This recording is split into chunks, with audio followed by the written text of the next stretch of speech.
වර්ෂ 1630 පෙබරවාරි 19 වන දින ඉන්දියාවේ මහාරාෂ්ට්‍ර ප්‍රාන්තයේ ශිවනේරි බලකොටුවේදී උපත ලැබූ ඡත්‍රපති ශිවාජී මහරජාණන් ඉන්දියානු ඉතිහාසයේ වඩාත්ම කැපී පෙනෙන රණශූරී දූරදර්ශී ප්‍රතාපවත් නායකයෙකි.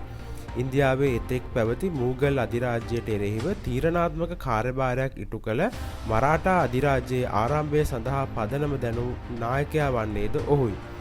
ඔහුගේ උපාය මාර්ගික ඥානය, පරිපාලන ප්‍රතිසංස්කරණ සහ යුද ශිල්පයෙහි ප්‍රවීණත්වය නිසා ඔහු ඉන්දියානු ඉතිහාසයේ වඩාත් ගෞරවනීය චරිතයක් බවට පත් වී ඇත. එසේම ඉන්දිය ඉතිහාසයේ ඔහුට විශේෂ තැනක් හිමිවන්නේ රාජකීය පිය උරුමයක් හෝ උරුම රාජධානියක් හෝ නොමැතිව අධිරාජ්‍යයක් ගොඩනැගූ එකම ඉන්දිය රජු වීමයි. කුඩා ශිවාජී උපත ලැබුවේ බෝසාලේ වංශය වන අතර ඔහුගේ මව වූ ජීජාබායි කුඩා කල සිටම ඔහුව විනයගරුක දේශප්‍රේමී චරිතයක් බවට හැඩගැස්වීමේ තීරණාත්මක කාර්යභාරය ඉටු කළේය. ඔහුගේ පියා වූ ශහාජී බෝසාලේ විජයපුරා සුල්තාන්වරයාගේ හමුදා සේවයේ සිටි සෙන්පතියෙකි.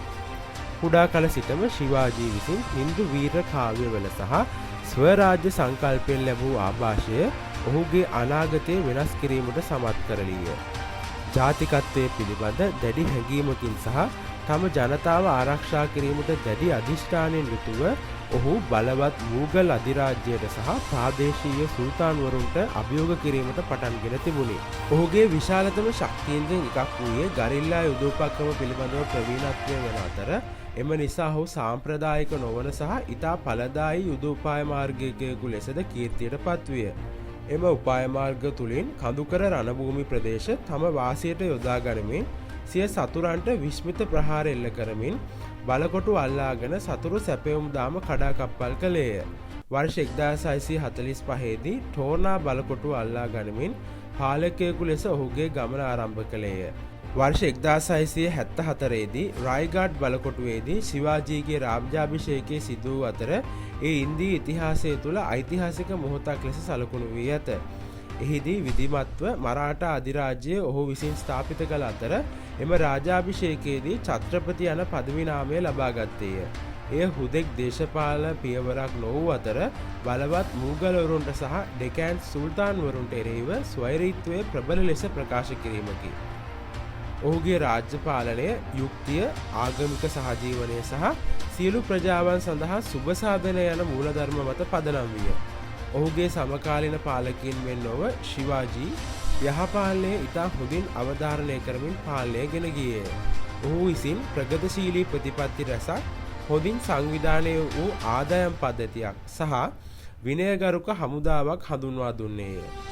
ඔහුගේ නාවික ව්‍යාප්තිය විප්ලවීය පියවර රැසක් තැබූ අතර ඒ තුළින් බටහිර ඉන්දිය වෙරළ තීරයේ ප්‍රබල නාවික බලවතා බවට මරාඨාවරුන් පත්විය. ඔහු මුහුදු මාර්ගවල උපාය මාර්ගික වැදගත්කම හඳුනා ගනිමින් ශක්තිමත් කඳවුරු සහ බලකොටු රැසක් ඉදි කළේය. විශේෂයෙන් අරාබි මුහුදේ බල තුලනයේ වටිනාකම තේරුම්ගත් ඔහු ඉංග්‍රීසි සහ සිද්ධිවරුන්ගේ ආක්‍රමණවලට එරෙහිව මරාඨා නාවික හමුදාව ශක්තිමත් කළේය. එසේම ඔහු විසින් මුහුදු සටන් හඳුන්වා දුන් අතර එහිදී ගරිල්ලා සටන් වැනි නව්‍ය නාවික උපක්‍රම හඳුන්වා දුන්නේය. ශිවාජීගේ මෙම දූරදර්ශී සහ උපායමාර්ගික නාවික කුසලතා නිසා ඔහුව ඉන්දියානු නාවික හමුදාවේ පියා ලෙසද හඳුන්වනු ලැබේ.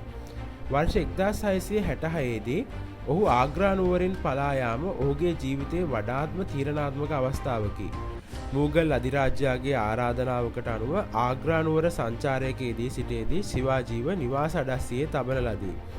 එහිදී ඔහු ආහාර බෙදා හැරීමට භාවිතා කරන කුඩා කූඩවල සැඟවී මහාරාෂ්ට්‍රවල දක්වා ගමන් කිරීම ආරම්භ කළේය. එය ඔහුගේ තීක්ෂණ බුද්ධිය සහ ධෛර්යය විදහා දැක්වූ අවස්ථාවක් ලෙස පෙන්වා දිය හැක. ශිවාජී යනු හුදෙක් රණශූරයෙකු නොව දූරදර්ශී දැක්මක් ඇති නායකයෙකි.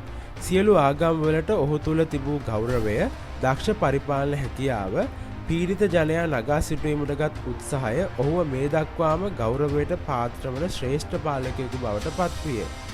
ඔහු හඳුන්වා දුන් හින්දවී ස්වරාජ්‍ය සංකල්පය ඔහුගෙන් පසුව ඉන්දියාවේ බිහි වූ බාල් ගංගාධර තිලක් සහ මහත්මා ගාන්ධි ඇතුළු නිදහස් සටන්කාමීන්ටද ආభాෂය ලබා ඇත.